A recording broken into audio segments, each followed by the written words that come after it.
पहला पाठ मीका का ग्रंथ 7 वचन 14 से 15 वचन 18 से 20। तू अपना डंडा लेकर अपनी प्रजा अपनी विरासत की भेड़ चराने की कृपा कर। वे जंगल और बंजर भूमि में अकेली ही पड़ी हुई है। प्राचीन काल की तरह उन्हें बाशान तथा गिल में चरने दे। जिन दिनों तू हमें मिस्र से निकाल लाया, उन्हीं दिनों की तरह हमें चमत्कार दिखा। तेरे सदृश कौन ऐसा ईश्वर है जो अपराध हरता और अपनी प्रजा का पाप अनदेखा करता है, जो अपना क्रोध बनाए नहीं रखता बल्कि दया करना चाहता है। वो फिर हम पर दया करेगा, हमारे अपराध पैरों तले रौंद देगा और हमारे सभी पाप गहरे समुद्र में फेंकेगा। तू याकूब के लिए अपनी सत्य प्रतिज्ञता और इब्राहिम के लिए अपनी दयालुता प्रदर्शित करेगा, जैसे कि तूने शपथ खाकर हमारे पूर्वजों से प्रतिज्ञा की है। सुसमाचार संत लूकस 15 वचन 1 से 3 वचन 11 से 32। ईसा का उपदेश सुनने के लिए नाकेदार और पापी उनके पास आया करते थे। फरीसी और शास्त्री यह कहते हुए भुना भुनाते थे, यह मनुष्य पापियों का स्वागत करता है और उनके साथ खाता पीता है। इस पर ईसा ने उनको ये दृष्टांत सुनाया। ईसा ने कहा, किसी मनुष्य के 2 पुत्र थे। छोटे ने अपने पिता से कहा, पिताजी, संपत्ति का जो भाग मेरा है मुझे दे दीजिए, और पिता ने उनमें अपनी संपत्ति बांट दी। थोड़े ही दिनों बाद छोटा बेटा अपनी समस्त संपत्ति एकत्र कर किसी दूर देश चला गया और वहां उसने भोग विलास में अपनी संपत्ति उड़ा दी। जब वो सब कुछ खर्च कर चुका तो उस देश में भारी अकाल पड़ा और उसकी हालत तंग हो गई।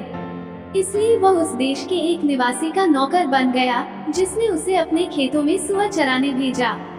जो फलियां सुअर खाते थे उन्हीं से वह अपना पेट भरना चाहता था, लेकिन कोई उसे उनमें से कुछ नहीं देता था। तब वो होश में आया और यह सोचता रहा, मेरे पिता के घर कितने ही मजदूरों को जरूरत से ज्यादा रोटी मिलती है और मैं यहाँ भूखों मर रहा हूँ। मैं उठकर अपने पिता के पास जाऊंगा और उनसे कहूँगा, पिताजी, मैंने स्वर्ग के विरुद्ध और आपके प्रति पाप किया है। मैं आपका पुत्र कहलाने योग्य नहीं रहा। मुझे अपने मजदूरों में से एक जैसा रख लीजिए। तब वो उठकर अपने पिता के घर की ओर चल पड़ा। वो दूर ही था कि उसके पिता ने उसे देख लिया और दया से द्रवित हो उठा। उसने दौड़कर उसे गले लगा लिया और उसका चुंबन किया। मनन चिंतन। उड़ा हुआ पुत्र का दृष्टांत 3 लोगों के स्वभाव तथा उनकी स्थिति के बारे में बताता है।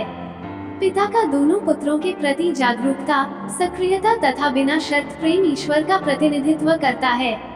उड़ा हुआ पुत्र नाकेदारों तथा पापियों का प्रतीक है, जिन्होंने जीवन में पाप किया तथा उसका फल भुगता।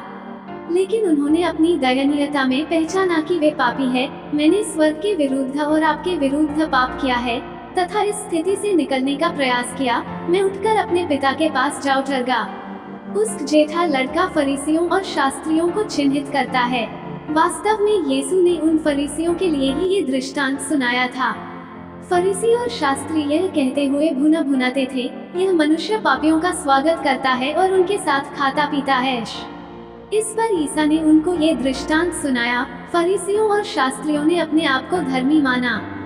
यीशु के दूसरों के प्रति दयालु तथा अपनापन दिखाने के कारण वे उनसे ईर्ष्या किया करते थे। उनकी मूर्खता न सिर्फ इस बात तक सीमित है वे स्वयं को आत्मा धर्मी मानते थे, बल्कि इसमें भी कि वे दूसरों तुच्छ तथा पापी मानते थे। इसके द्वारा यीशु सिखाते हैं कि ईश्वर के दया द्वार सभी के लिए हर समय खुले हैं। ईश्वर सभी का ध्यान रखता है। उड़ावा के वापस लौटने पर वह उसका स्वागत करता है। उसी प्रकार ईर्ष्यालु बड़े पुत्र को समझाने के लिए उसके पीछे पीछे भी जाता है। लेकिन इस बात निर्णय हर एक व्यक्ति को लेना कि उसे क्या भूमिका चुननी है। ईश्वर के राज्य में न ही हठधर्मिता के लिए जगह है और न ही दूसरों पर दोष लगाने के लिए। आइए हम भी उसकी दया पर विश्वास करें और अपने पापों को पहचान कर अपने पिता की ओर वापस लौटें। आमीन।